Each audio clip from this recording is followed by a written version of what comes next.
So यदि तपाईँ EDV DB भनेर अमेरिका जाने सोच बनाउनु भएको छ, अमेरिका जाने सपना देखिराख्नु भएको छ भने यो भिडियो तपाईँहरूको लागि। किनकि लास्ट भिडियोजमा धेरैले फोटो सम्बन्धी क्वेशन्सहरू गर्नुभएको थियो। एन्ड एज अ रिमाइन्डर भनिहालौँ, गत वर्ष मोस्ट अफ दको फोटो नमिलेकै कारणले यस DB को फर्स्ट स्टेज अफ सिलेक्सन प्रोसेससम्म पनि पुग्न सकेका थिएनन्, कारण तपाईँको फोटो। सो आज यस भिडियोमा हामी फोटो सम्बन्धी सम्पूर्ण डाउट्सहरू, फोटो कस्तो हुनुपर्छ, बच्चाको फोटो कसरी खिच्ने, लास्ट इयर DB भरेकै फोटो यो वर्ष युज गर्दा हुन्छ कि नै, मोबाइलबाटै फोटो कसरी बनाउन सकिन्छ, कस्तो हुनुपर्छ जस्ता सम्पूर्ण प्रश्न आज यस भिडियोमा हामी छलफल गर्ने नै छौँ। भिडियोलाई अन्तिमसम्म हेर्नुहोला। सो देन तपाईलाई फर्स्टमा नै DB भन्न यस्तो त्यस्तो यति GB को फोटो, यति MB को फोटो, यति साइजको फोटो, 600 पिक्सलको फोटो भनेर डेटा सुनाएर चाहिँ म तपाईलाई बोर गर्दिन। तपाईले बुझ्ने सिम्पल भाषामा सबैले बुझ्ने एउटा सिम्पल ट्रिक भन्छु, जुन तपाईलाई DB भन्दा मात्र नभएर फ्युचर टाइममा समेत हेल्प हुनेछ। कमिङ टु द पोइन्ट, तपाईले फोटोको लागि के गर्न सक्नुहुन्छ भने वन्स कहिलेकाहीँ तपाईहरु अफकोर्स फोटो स्टुडियो जानु भएको होला एन्ड फोटो खिचेर तपाईले धुलाउनु समेत भएको होला। मैले भन्न खोजेको तपाईले के गर्न सक्नुहुन्छ भने जुन फोटो तपाईले फोटो स्टुडियोमा गएर खिच्नु भएको थियो,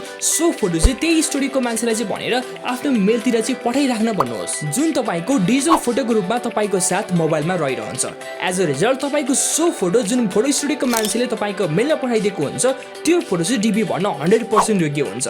तपाईले फोटोको लागि केही चिन्ता गरिराख्नु पर्दैन। सँगसँगै तपाईले पछि फेरि फोटो धुराउनु परेमा सोही फोटोको स्टुडियोमा चाहिँ दाइराख्नु पर्दैन। तपाईले जुनसुकै फोटो स्टुडियोमा गएर सोही इमेलमा भएको फोटो चाहिँ त्यहाँ फरवर्ड गरेर प्रिन्ट गर्न सक्नुहुनेछ। इन्सर्ट तपाईको फेरि फोटो खिच्ने पैसा पनि बच्छ, तपाईको डिजिटल फोटो पनि तपाईकै साथ हुन्छ, जसले गर्दा फ्युचरमा कुनै पनि अनलाइन फर्महरू भर्ने परेमा डिजिटल फोटो चाहिएमा सोही युज गर्न सक्नुहुनेछ। एन्ड फाइनली DB भन्न पनि सोही फोटो युज गर्न सक्नुहुनेछ। अब बुझौँ तपाईले मोबाइलबाट कसरी फोटो खिच्न सक्नुहुनेछ, के रिक्वायरमेन्ट्सहरू छ, केमा ध्यान दिनुपर्छ भनेर है त। सो फर्स्टमा बुझौँ DB भन्नको लागि कस्तो फोटो चाहिँ चाहिन्छ र कस्तो फोटो चाहिँ एक्सेप्टेबल हुन्छ।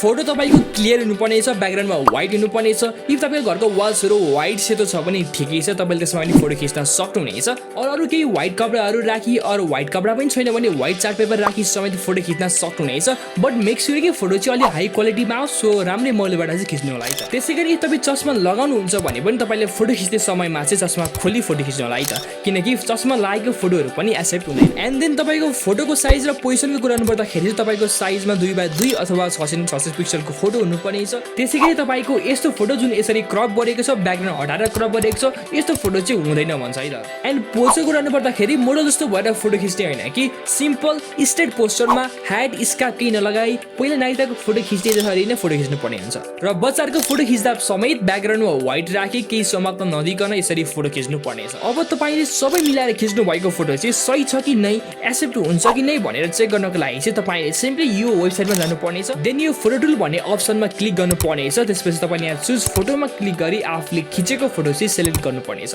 यसले फोटो आफै नै मिलेको छ भने यसरी सेलेक्ट गरिदिन्छ। अरू केही एडिट क्रप गर्नु परेमा क्रप म्यानुअलीमा क्लिक गरेर समेत क्रप गर्न सक्नुहुनेछ। र यहाँ क्रप म्यानुअलीमा क्लिक गरेर यो दुईटा आँखालाई फोटोको आँखामा लगेर राखी यसरी राम्रोसँग क्रप गर्न सक्नुहुनेछ। त्यसपछि यहाँ प्रोसिड एन्ड एक्सेप्टमा क्लिक गरी तपाईले आफ्नो फोटो डाउनलोड गर्न सक्नुहुनेछ। एन्ड यसरी तपाईले DB भर्नको लागि योग्य फोटो बनाउन सक्नुहुनेछ। हामी मार्फत यस EDB को फर्म भर्न चाहनुहुन्छ भने र त्यस्तो केही समस्या परिहाल्यो भने तल फेसबुकको इन्स्टाग्रामको लिङ्क तल डिस्क्रिप्सन बक्समा रहेको छ, तपाईले त्यस मार्फत पनि हामीलाई कन्ट्याक्ट गर्न सक्नुहुनेछ। Will definitely help you. र च्यानलमा यदि नयाँ हुनुहुन्छ भने सब्स्क्राइब गर्न नभुल्नु होला, ताकि यस्ता खाले भिडियोहरू हेर्न सक्नुहुनेछ। केही समस्या परे अथवा केही क्वेशन्सहरू भए तल कमेन्ट सेक्सनमा कमेन्ट गर्न पनि सक्नुहुनेछ।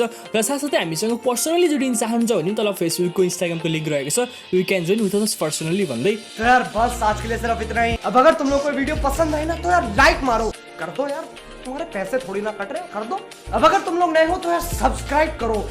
अर्को भिडियोमा फेरि आउने बाचा गर्दै आजको लागि यही बिदा हुन चाहन्छु। हस्त धन्यवाद। Thank you for watching this video. Have a great time.